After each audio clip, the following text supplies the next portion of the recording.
Hi friends, అందరికీ good morning. ఎలా ఉన్నారు? అందరూ బాగున్నారా? ఇవాళ అయితే నేను సింపుల్గా ఏ మసాలా లేకుండా బెండకాయ పులుసు అయితే చూపిస్తున్నాను. చూడండి ఎలా ఉందో. కర్రీ ఎలా ఉంది, సూపర్గా ఉంది. అందుకదా చెయ్యి కాలిపోతుంది. వేడి వేడి అన్నం కలుపుతున్నాను కదా, కాలిపోతుంది. అయితే పొయ్యి వెలిగించి పొయ్యి మీద ఒక గిన్నె పెట్టేసుకొని దాంట్లో 2 గరిటెలు నూనె వేసుకొని తాళం గింజలు, కరివేపాకు, ఈ నూనె వేగాక ఇవన్నీ వేసేసుకోండి. వేసుకున్నాక ఒక పెద్ద సైజు ఉల్లిపాయ అయితే చిన్న చిన్న ముక్కలుగా కాకుండా పొడుగ్గా కట్ చేసుకోండి అనమాట. మనం పకోడీకి కట్ చేసుకుంటాం కదా, అలాగ పొడుగ్గా కట్ చేసుకోండి. కట్ చేసుకొని అవి కూడా వేసుకున్నాక కొంచెం మరీ బాగా గోల్డెన్ కలర్లో అవసరం లేదు, కొంచెం వేగితే సరిపోద్ది. పులుసు కదా, ఆ పులుసు సగం బాయిల్ అయితేనే బాగుంటుంది అనమాట. ఆ పులుసులో అనేది కొంచెం పంటికి తగులుతా చూడండి. ఉల్లిపాయ అయితే వేగాక ఈ బెండకాయ ముక్కలు అయితే వేసుకోవాలి. బెండకాయ ముక్కలు అయితే మరి మనం ఫ్రైకి కోసినట్టు చిన్న చిన్న ముక్కలు కాకుండా కొంచెం మీడియం సైజులో కాకుండా కొంచెం పెద్ద సైజు కట్ చేసుకుంటే సరిపోతుంది.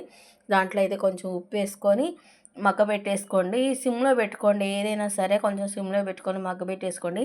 దీనికోసం నేను ఒక పెద్ద టమాటా అయితే తీసుకొని కట్ చేసుకున్నాను. ఒక పెద్ద టమాటా తీసుకోండి. మీకు ఎక్కువ పులుపు బాగా తింటారనుకుంటే కనుక ఇంకో 2 టమాటాలు కూడా వేసుకోవచ్చు అనమాట. పులుసు కదా, ఒక టమాటా వేయినట్టు వేస్తేనే బాగుంటుందన్నమాట. నేను అందుకే ఒక పెద్ద సైజు టమాటా కట్ చేసుకొని సన్నగా ముక్కలు త్వరగా దాంట్లో మగ్గిపోవాలని సన్నగా ముక్కలు కట్ చేసి వేసి కలిపేసుకున్నాను.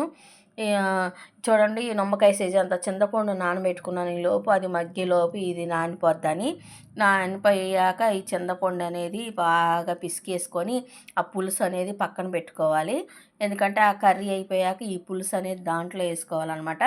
సగం అయితే పొయ్యి మీద అది మామూలుగా పులుసు వేయక ముందు సగం ఉడికాక పులుసులో సగం ఉడికితే బెండకాయ పులుసు అయితే బాగుంటుంది అనమాట. ఏది ఉడికిపోయాక పులుసు వేసి మరిగిపోగాలని తీసేస్తే సరిపోతుందిలే అనుకుంటారు. లేదు, పులుసు అయితే కొంచెం ఎక్కువసేపు ఉడకనివ్వాలి, అప్పుడే టేస్ట్ వస్తుంది అనమాట. చూడండి, నేను సగమే కుక్ అయిందనమాట, సగమే ఉడికింది బెండకాయ. మిగతా సగం ఈ పులుసులో ఉడకబెడతాను. చూడండి, ఆ పులుసు అయితే ఇంకా కొంచెం వాటర్ పోసుకొని ఆ పిప్ప అంతా కొంచెం పిసికేసుకుంటే చింతపండుకున్న రసం మొత్తం వచ్చేస్తుంది. వేసుకున్నాక తర్వాత కావాలంటే వాటర్ చూసేసుకోవచ్చు. ఫస్ట్ అయితే కొంచెం సంపాలుగా పోసుకొని ఉంచుకొని మూత పెట్టేసుకొని పెట్టుకోవటమే. మిగతా 50% కూడా ఆ పులుసులో ఉడకబెట్టేసుకొని దీంట్లో చిన్న టెక్నిక్ ఉందన్నమాట. అంటే మిగతా వాళ్ళకి నచ్చకపోతే స్కిప్ చేసేయండి. నేనైతే చిన్న బెల్లం ముక్క వేస్తా. ఈలోపు బెండకాయ ఉడికిందో లేదో చూస్తున్నాను అనమాట, బెల్లం ముక్క వేయటానికి. కొంచెం ఉడకాలి.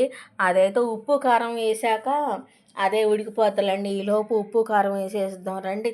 ఉప్పు కారం అయితే వేసేసాక కొంచెం ఉప్పు, ఒక స్పూన్ అయితే ఉప్పు వేసుకొని కొంచెం పసుపు, తర్వాత కారం. నేను చెప్పాను కదా బెల్లం ముక్కని. ఈ ఉప్పు, పసుపు, కారం ఇవన్నీ వేసాక ఈ పచ్చివాసన పోసాక లాస్ట్లో వేసుకోవాలన్నమాట బెల్లం ముక్క. ఎప్పుడైనా సరే చింతపండు పులుసులు వేసేటప్పుడు, ఆఖరికి పులిహార చేసేటప్పుడు కూడా చిన్న బెల్లం ముక్క వేయాలండి. మనం పులుసులు చేసేటప్పుడు చింతపండుది అనేది లైట్గా కండ్ర వస్తుంది. ఆ కండ్ర పోవటానికి బెల్లం మంచి ఉపయోగం అనమాట. వేయినట్టు బెల్లం ముక్క అనేది చిన్నదిగా చూడండి, నేను ఎంత చిన్నది వేస్తున్నానో అంత చిన్నది వేస్తే బెల్లం తినేవాళ్ళు అయితే ఉంటారు. బెల్లం పులుసులో బాగా బెల్లం తినేవాళ్ళు ఉంటారు. వాళ్ళైతే వేసుకోండి మీకు నచ్చినట్టు. నేనైతే వేసినట్టు బెండకాయ పులుసు కదా వేసాను. కొంచెం కొత్తిమీర అయితే శుభ్రంగా కడిగి కట్ చేసి వేసుకున్నాను. కొత్తిమీర ఫ్రెష్గా ఉంది కానీ యాజ్ టీజ్గా వేయమాకండి, ఇసుకుంటుంది. అందుకే ఏదైనా సరే, ఏ ఐటమ్ ఏదైనా సరే, ఇసుకున్నా లేకపోయినా ఏ ఐటమ్ అయినా సరే కట్ చేసుకోండి. మందులతో పండిస్తున్నారు కదా, ప్రతిదీ మందులు ఫుడ్ అనమాట. ఏ వస్తువైనా కట్ చేసుకోండి, పంచదార మట్టి కడగమాకండి. ఎలా ఉంది కర్రీ? నచ్చితే ఒక లైక్ చేయండి, కామెంట్ చేయండి. Bye friends.